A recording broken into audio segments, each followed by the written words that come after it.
Hello, আসসালামু আলাইকুম। সবাই কেমন আছেন? আশা করছি সবাই অনেক ভালো আছেন। আজকে তৈরি করব কম বেশি সবার খুবই পছন্দের একটি মিষ্টি রসমালাই। 1 কাপ গুঁড়ো দুধ দিয়ে আজকের এই নরম তুলতুলে টসটসে রসমালাইটা তৈরি করব। তো চলুন তৈরি করা শুরু করে দিই। এখন আমি প্রথমে একটি পাত্রে 1 কাপ পরিমাণে গুঁড়ো দুধ নিয়ে নিলাম।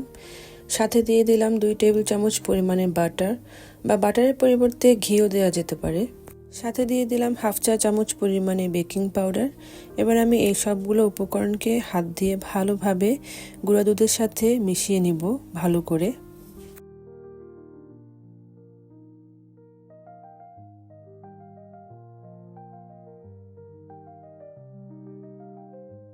গুঁড়া দুধের সাথে যত ভালো করে বাটার বা ঘি মিশিয়ে নেওয়া যাবে ততই মিষ্টিটা আপনার খুবই সুন্দরভাবে তৈরি হবে।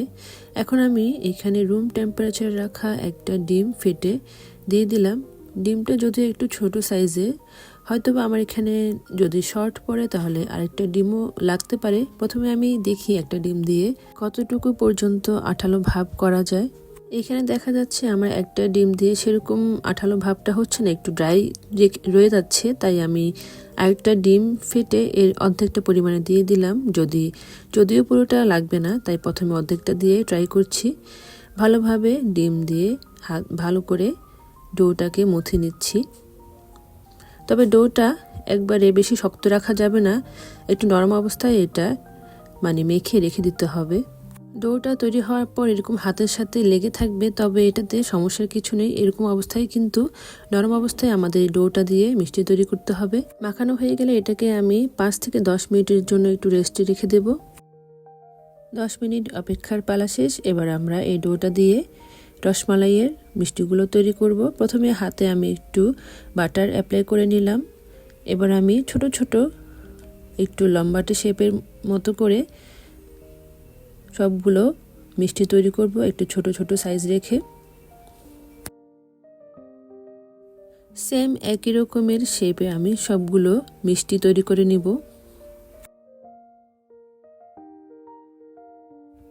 এই যে দেখুন, আমার সবগুলো মিষ্টি খুবই সুন্দরভাবে তৈরি হয়ে গেছে। এবার আমি মালাই তৈরিতে চলে যাব। রসমালাইয়ের যে মালাইটা তৈরি করব, এর জন্য প্রথমে একটি পাত্রে আমি 3 কাপ পরিমাণে লিকুইড মিল্ক নিয়ে নিলাম। এর সাথে আমি 1 কাপ পরিমাণে নর্মাল পানি মিশিয়ে দিলাম।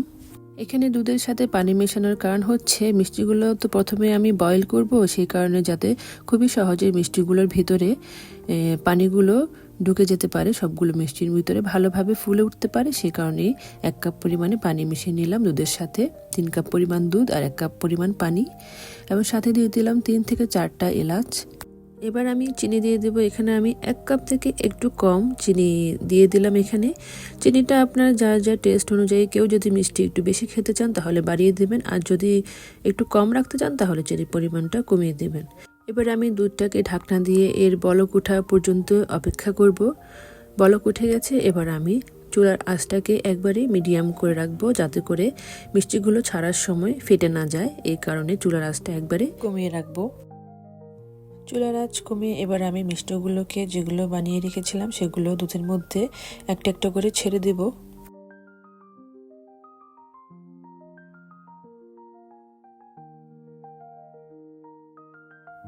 সবগুলো মিষ্টি দিয়ে দেওয়ার পরে ঢাকনা দিয়ে অপেক্ষা করব। মিষ্টিগুলো ভালো করে সেদ্ধ হয়ে ফুলে ওঠা পর্যন্ত অপেক্ষা করব।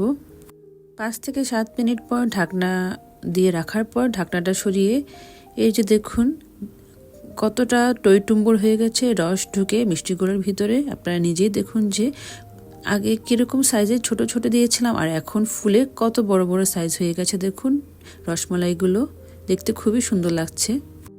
এখন আমি কি করব, চুলাটা বন্ধ করে রেখে এই রসমালাইয়ের যে মিষ্টিগুলো আছে, রস থেকে মিষ্টিগুলোকে আলাদা করে একটা পাত্রে উঠিয়ে নিব। কিছুটা অল্প পরিমাণে রসও উঠিয়ে নিলেও কোনো সমস্যা নেই। এবার পাত্রের মধ্যে যে অবশিষ্ট রসগুলো রয়ে যাবে, এখান থেকে আমি অল্প একটু আলাদা করে একটা কাপের মধ্যে উঠিয়ে নিচ্ছি। এটা আমি কি করব এটা আপনাদেরকে একটু পরেই বলছি। এবার আমি এই বাকি রসটার মধ্যে 4 টেবিল চামচ পরিমাণের মতো গুঁড়ো দুধ দিয়ে দিচ্ছি।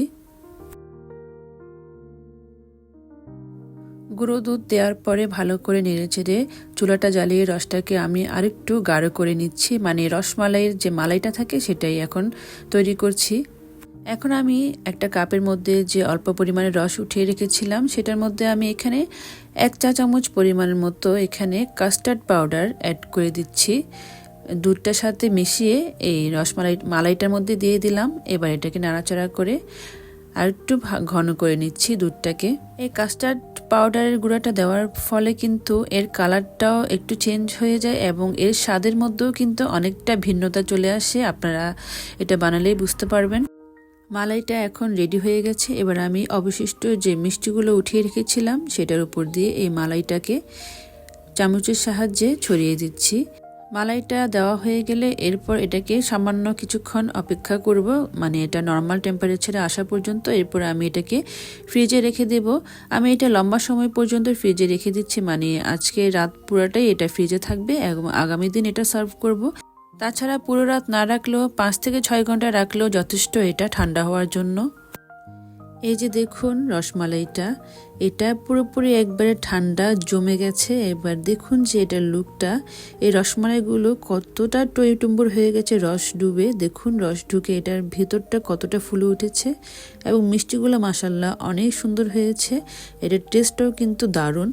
এখন আমি একটা পাত্রে উঠিয়ে এটাকে কেটে দেখাচ্ছি যে এর ভেতরটা কতটা জুসি এবং নরম হয়েছে। দেখুন আমি একটা কেটে দেখাচ্ছি এখন।